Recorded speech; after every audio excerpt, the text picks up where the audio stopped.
Hello বন্ধুরা, তোমার সকলকে স্বাগতম তোমাদের চ্যানেল WB প্রাইভেট টিউশনে।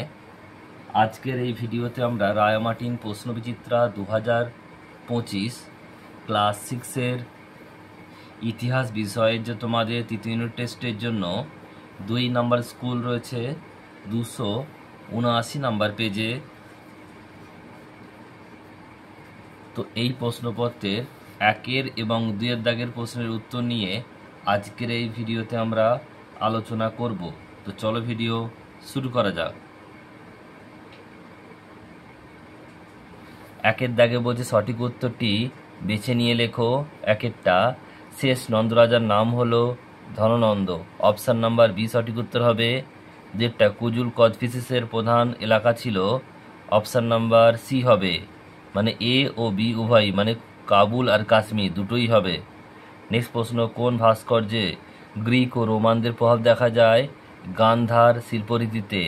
নেক্সট প্রশ্ন, গুহা বাস কারা বানিয়েছিলেন? মৌর্য সম্রাটরা। কোন প্রাণী অশোক স্তম্ভে বসানো থাকতো? সিংহ। ষোড়শ মহাজন পদের আমলে উত্তর ভারতের মানুষের প্রধান জীবিকা ছিল কৃষিকাজ। নেক্সট প্রশ্ন, মৌর্য আমলে কোন আসবাবপত্র ব্যবহৃত হতো?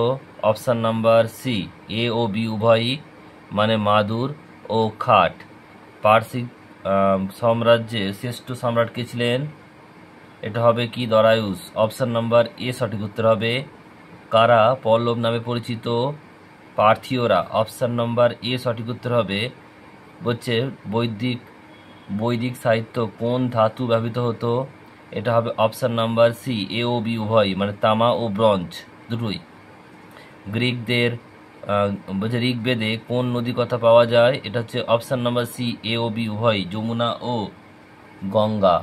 কোন সাহিত্য দেবতা ও অসুরদের বিবাদের কথা পাওয়া যায়? এটা হচ্ছে ব্রাহ্ম সাহিত্যে। বলছে কেবলিন নামে কে পরিচিত হন? মহাবীর। দ্বাদশ অঙ্গ কোন ধর্মের সঙ্গে জড়িত? জৈন ধর্মের সঙ্গে। এরপর তোমাদের 2 দাগের এক কথায় উত্তর দাও। 1টা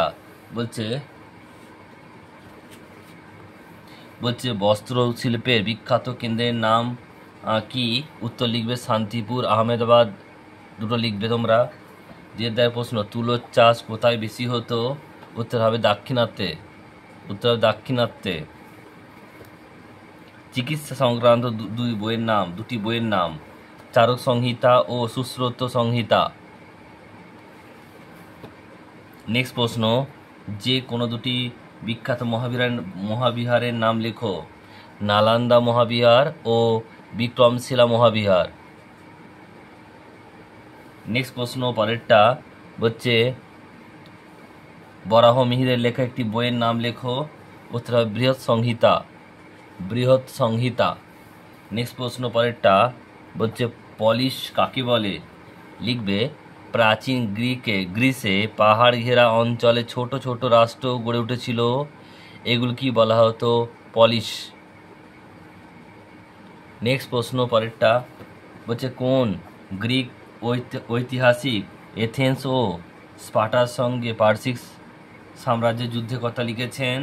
এটা হবে হেরোডোটাস। উত্তরটা কি হবে? হেরোডোটাস। নেক্সট প্রশ্ন পরেরটা বলছে নাসিক ও কার্লে লেখা কোন রাজার আমলে তৈরি হয়?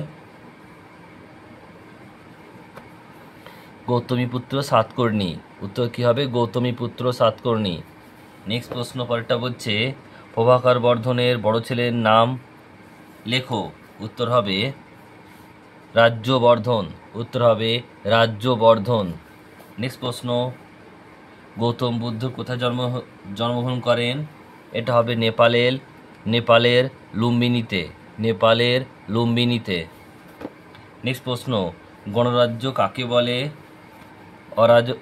অরাজতান্ত্রিক রাজ্যগুলিতে রাজা শাসন করতেন না, ওই রাজ্যগুলিতে জনগণ সবাই মিলে আলাপ আলোচনা করে তাদের কর্তব্য ঠিক করতেন, এই রাজ্যগুলিকেই গণরাজ্য বলা হতো। নেক্সট প্রশ্ন পরেরটা, মহীপতি কাকে বলে? উত্তর লিখবে পৃথিবীর মালিক বা রাজা। নেক্সট প্রশ্ন পরেরটা, স্নাতক কাদের বলা হলো কাদের বলে লিখবে বৈদিক যুগে রাজাকে 12 বছর শিক্ষা গ্রহণের পর সমাবর্তন অনুষ্ঠান হতো। এই অনুষ্ঠান ছাত্রদের স্নাতক বলে ঘোষণা করা হতো। নেক্সট প্রশ্ন পরেরটা বলছে রক্তিম কাদের বলা হয়? উত্তর লিখবে বৈদিক যুগে রাজাকে শাসন কাজে যারা সাহায্য করতেন তাদের রক্তিম বলা হতো।